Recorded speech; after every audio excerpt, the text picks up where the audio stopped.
మహాభారతం ప్రకారం ద్రౌపది పాండవులతో వివాహం జరిగిన తర్వాత ఐదుగురు భర్తలతో సమానంగా జీవించడానికి ఒక నియమం ఏర్పాటైంది.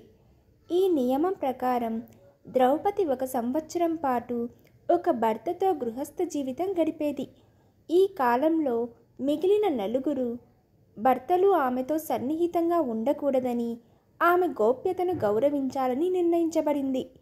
ఈ విధానం ఐదుగురు భర్తల మధ్య సమతుల్యతను, గౌరవాన్ని కాపాడడానికి ఏర్పాటు చేయబడింది మరియు దీనిని కుంతి, ధర్మరాజు అనగా యుధిష్ఠిరుడు మరియు ద్రౌపది సమ్మతితో అమలు చేశారు.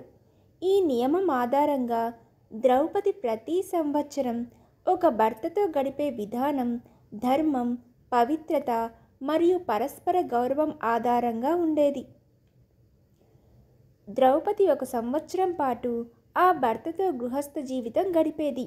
ఆమె ఆ భర్త యొక్క వ్యక్తిత్వం, బాధ్యతలు మరియు అవసరాలకు అనుగుణంగా తనను తాను మలుచుకునేది. ఉదాహరణకు, యుధిష్ఠిరుడు అనగా ధర్మరాజుగా రాజనీతి మరియు ధర్మ చర్చలో నిమగ్నమై ఉండేవాడు. ద్రౌపది అతనితో ఉన్నప్పుడు రాజ బాధ్యతలలో సహాయకరంగా ఉంటూ ధర్మ విషయాలపై చర్చలు జరిపేది. భీముడు శక్తివంతుడు, భావోద్వేగపరుడు. ద్రౌపది అతనితో ఉన్నప్పుడు అతని ఆవేశాన్ని సమతుల్యం చేస్తూ అతనికి భావోద్వేగ మద్దతును అందించేది. భీముడు ద్రౌపది పట్ల అపారమైన ప్రేమ కలిగి ఉండేవాడు మరియు ఆమె అతని రక్షణలో సురక్షితంగా ఉండేది. ఇక అర్జునుడు ధనుర్విద్యలో నిపుణుడు మరియు ద్రౌపది అతనితో ఉన్నప్పుడు అతని వీరత్వాన్ని, గౌరవాన్ని ప్రశంసిస్తూ అతని ఆత్మవిశ్వాసాన్ని పెంచేది. అర్జునుడు ద్రౌపది పట్ల గాఢమైన ప్రేమ కలిగి ఉండేవాడు. నకులుడు అందగాడు, సహదేవుడు జ్ఞాని. ద్రౌపది వీరితో ఉన్నప్పుడు వారి వ్యక్తిగత లక్షణాలకు అనుగుణంగా సాంగత్యం చేసేది.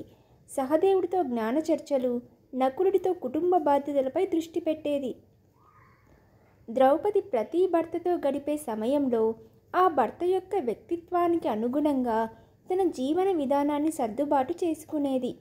ఆమె వారి బాధ్యతలో భాగస్వామ్యం కావడం, వారికి మానసిక మద్దతు ఇవ్వడం మరియు కుటుంబ ఐక్యతను కాపాడడం వంటి పాత్రలను నిర్వహించేది.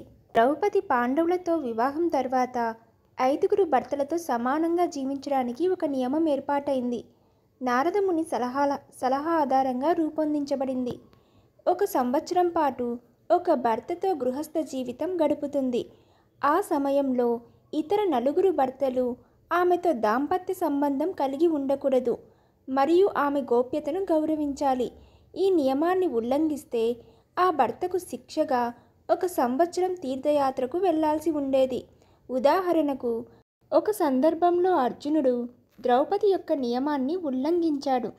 ఆమె యుధిష్ఠిరుడితో ఉన్న సమయంలో అర్జునుడు ఆమె గదిలోకి అనుమతి లేకుండా ప్రవేశించాడు ఆయుధం తీసుకోవడానికి.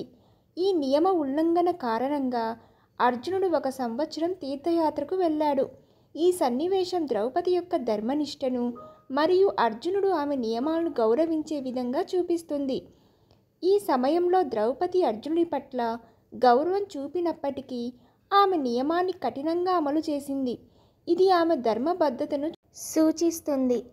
ఈ విధానం పాండవుల మధ్య ఐక్యతను కాపాడడానికి, ఈర్ష్య లేదా వివాదాలను నివారించడానికి రూపొందించబడింది. ద్రౌపది 1 సంవత్సరం భర్తతో గడిపేటప్పుడు ఆ భర్త యొక్క వ్యక్తిత్వం మరియు బాధ్యతలు, భావోద్వేగ అవసరాలకు అనుగుణంగా తన జీవన విధానాన్ని సర్దుబాటు చేసుకునేది. ద్రౌపది ఇతర భర్తలతో సంభాషించేటప్పుడు వారిని కుటుంబ సభ్యులుగా గౌరవించేది. ఆమె వారితో సామాజిక, రాజకీయ లేదా కుటుంబ విషయాలపై చర్చలు జరిపేది. కానీ ఆ సంవత్సరంలో భర్తతో ఉన్న దాంపత్య సంబంధం యొక్క గోప్యతను గౌరవించేది.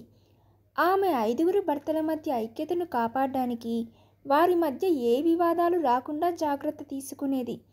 ద్రౌపది యొక్క తెలివితేటలు, ఓర్పు మరియు ధర్మబద్ధత ఈ సమతుల్యతను సాధించడంలో సహాయపడ్డాయి. ద్రౌపది యొక్క జీవన విధానం ఆమె ధర్మం, బుద్ధిశక్తి మరియు ఓర్పు ఆధారంగా ఉండేవి. ఆమె ఐదుగురు భర్తలతో సమానమైన ప్రేమ, గౌరవం చూపించడంలో విజయవంతమైంది. ఆమె ఒక భర్తతో గడిపే సంవత్సరంలో ఆ భర్త యొక్క అవసరాలకు ప్రాధాన్యత ఇస్తూనే ఇతర భర్తలతో కుటుంబ సభ్యురాలిగా, సలహాదారులుగా వ్యవహరించేది. ఈ విధానం ఆమె యొక్క సమర్థతను, ధర్మనిష్టను చూపిస్తుంది. ద్రౌపది ఒక సంవత్సరం ఒక భర్తతో గడిపేటప్పుడు ఆ భర్తతో దాంపత్య జీవితాన్ని పూర్తి ధర్మబద్ధంగా నడిపేది మరియు ఇతర భర్తలతో సోదర భావంతో, గౌరవంతో వ్యవహరించేది. ఆమె ఈ సంక్లిష్టమైన సంబంధాన్ని సమతుల్యం చేయడంలో విజయం సాధించడం ఆమె యొక్క తెలివితేటలు, ఓర్పు మరియు ధర్మనిష్టను సూచిస్తుంది.